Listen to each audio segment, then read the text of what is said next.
नमस्कार, the beginning culture में आपका स्वागत है। औद्योगिक क्रांति की शुरुआत इंग्लैंड में हुई। उसके बाद धीरे धीरे पूरी दुनिया में इसका असर देखने को मिला। औद्योगिक क्रांति ने हर व्यक्ति के जीवन में बड़े बदलाव किए, उनमें किसान भी शामिल थे। इस वीडियो में आप किसानों और काश्तकारों पर औद्योगिक क्रांति के प्रभावों के बारे में जानेंगे।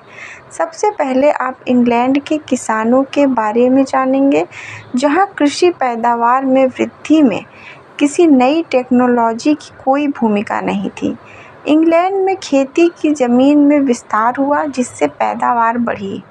संयुक्त राज्य अमेरिका में श्वेत प्रवासियों ने खेती का विस्तार करने में क्रम में स्थानीय लोगों को नेपथ्य में ढकेल दिया और फिर पूरी अमेरिका में जम गए। अमेरिका में कृषि के क्षेत्र में कई आविष्कार हुए, जिनकी मदद से कृषि उत्पादन को बढ़ाना संभव हुआ। भारत के किसान उपनिवेशी शक्तियों के हाथों की कठपुतली बन गए। इस वीडियो में आप भारत में अफीम के उत्पादन के बारे में पढ़ेंगे, उससे किसानों का जीवन किस तरह प्रभावित हुआ। 1930 से 1932 के बीच इंग्लैंड के कई किसानों पर दंगाइयों ने हमले किए। दंगाई थ्रेशिंग मशीन को तबाह कर देते थे, खलिहान और पुआल को जला देते थे और कभी-कभी तो पूरे फार्म हाउस तक को जला देते थे। साथ में किसानों को चिट्ठी भी मिलती थी, जिस पर किसी कैप्टन स्विंग का नाम लिखा होता था। यह एक काल्पनिक नाम था और इसी के कारण दंगाइयों को स्विंग दंगाई के नाम से बुलाते थे। चिट्ठी में किसानों से कहा जाता था कि नई मशीनों का इस्तेमाल ना करें, क्योंकि नई मशीनों के कारण गरीब काश्तकारों का रोजगार जाने लगा था। सरकार ने कड़े कदम उठाए और शक के आधार पर लोगों को पकड़ा गया। कुल 1976 लोगों पर मुकदमा चला, उनमें से 9 को फांसी दे दी गई, 505 को देश निकाला दिया गया और 644 को जेल में बंद कर दिया गया। 18वीं सदी के अंतिम चरण से पहले तक इंग्लैंड के ग्रामीण इलाके खुले थे। जमीन पर मालिकाना हक दिखाने के लिए कोई निशान नहीं बना होता था। गांव के आसपास की जमीन की पट्टियों पर खेती का काम काश्तकारों का था। हर वर्ष की शुरुआत में हर किसी को जमीन की कुछ पट्टियां दे दी जाती थी, जिसका फैसला वहां के लोगों की एक आम बैठक या सभा से होता था। लोगों को जमीन इस हिसाब से दी जाती थी कि हर किसी के हिस्से में अच्छी और बेकार जमीन बराबर रूप में मिले। इन पट्टियों के बाद की जमीन को कॉमन लैंड कहते थे, जिस पर हर ग्रामीण का अधिकार होता था। कॉमन का इस्तेमाल चारागाह के रूप में और जलावन तथा फल इकट्ठा करने के लिए किया जाता था। नदियों और झीलों का इस्तेमाल मछली पकड़ने के लिए किया जाता था। कॉमन के जंगलों का इस्तेमाल खरगोश के शिकार के लिए होता था। इस तरह से गरीबों जीवन यापन के लिए कॉमन लैंड का बड़ा महत्व था। लेकिन 16वीं शताब्दी से चीज़ें बदलने लगी। 16वीं सदी में दुनिया के बाज़ारों में ऊन की कीमतें बढ़ गई थी, इसलिए मुनाफा कमाने के लक्ष्य से धनी किसान ऊन की पैदावार बढ़ाना चाहते थे। भेड़ों की नस्ल सुधारने और उनके लिए एक अच्छा चारा उपलब्ध कराने के उद्देश्य से धनी किसानों ने ज़मीन के बड़े-बड़े टुकड़ों पर कब्जा करना शुरू किया। किसानों ने कॉमन लैंड को हेज से घेरना शुरू किया ताकि उस पर अपना मालिकाना हक दिखा सकें। अब बाड़ेबंदी हो जाने के बाद गरीब काश्तकारों को उन खेतों से बाहर कर दिया गया।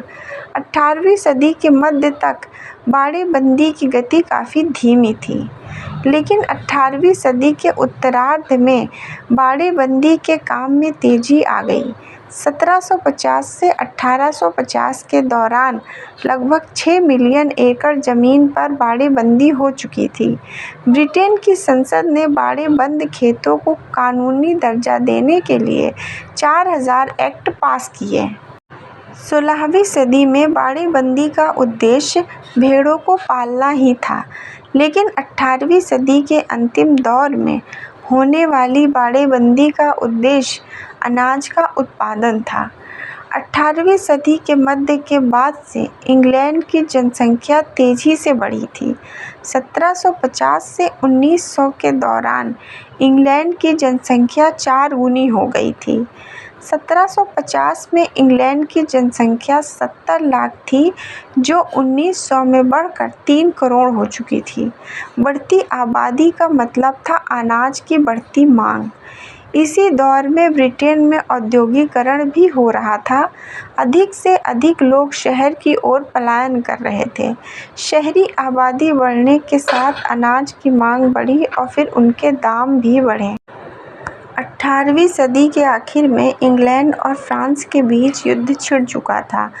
उस युद्ध के कारण यूरोप से होने वाले व्यापार और अनाज के आयात में खलल पड़ी। इससे इंग्लैंड में अनाज की कीमतों में आग लग चुकी थी।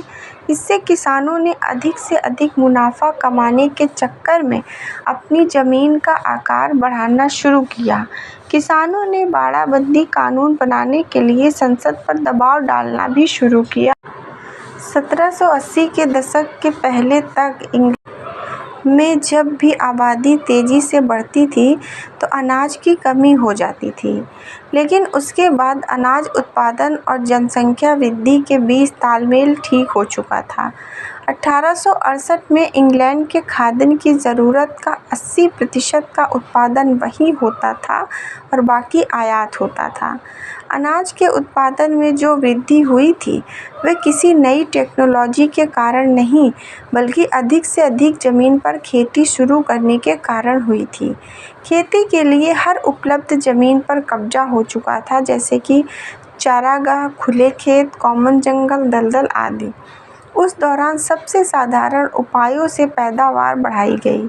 किसान शलजम और क्लोवर की खेती करते थे, जिससे ज़मीन की उर्वरता बढ़ती थी। जब किसी ज़मीन पर कई फसल उग जाते हैं तो ज़मीन में नाइट्रोजन की मात्रा कम हो जाती है, जिससे ज़मीन की उर्वरता कम हो जाती है। शलजम और क्लोवर उगाने से ज़मीन को फिर से नाइट्रोजन मिल जाता है, जिससे उर्वरता बढ़ जाती है। इसके अलावा शलजम एक अच्छे चारे का भी काम करता है। बाड़ेबंदी को अब एक नए लंबे निवेश के रूप में देखा जाने लगा। बाड़ेबंदी के कारण ज़मीन पर फसल चक्रण की सही योजना बनाई जा सकती थी, ताकि ज़मीन की उर्वरता भी बढ़ सके। बाड़ेबंदी से धनी किसानों को ज़मीन बढ़ाने और बाज़ार के लिए अधिक उत्पादन करने का मौका भी मिलता था। बाड़ेबंदी के कारण अब कॉमन लैंड गरीबों की पहुंच से दूर हो चुका था। अब वे उन ज़मीनों से सेब नहीं ले सकते थे, वहाँ शिकार नहीं कर सकते थे और अपने मवेशियों को नहीं चरा सकते थे। गरीब लोग अपनी ज़मीन से विस्थापित हो चुके थे, इसलिए इंग्लैंड के बीचों बीच के इलाकों के मज़दूरों का जीवन यापन के लिए दक्षिण को काउंटी की ओर पलायन करने को मजबूर होना पड़ा। इंग्लैंड के दक्षिणी इलाकों में गहन खेती होती थी, इसलिए वहाँ पर कृषि मज़दूरों की बहुत मांग थी। पुराने ज़माने में मज़दूर अक्सर भूस्वामियों के साथ रहते थे। वे मालिकों के साथ ही खाना खाते थे और साल भर उनकी सेवा टहल किया करते थे।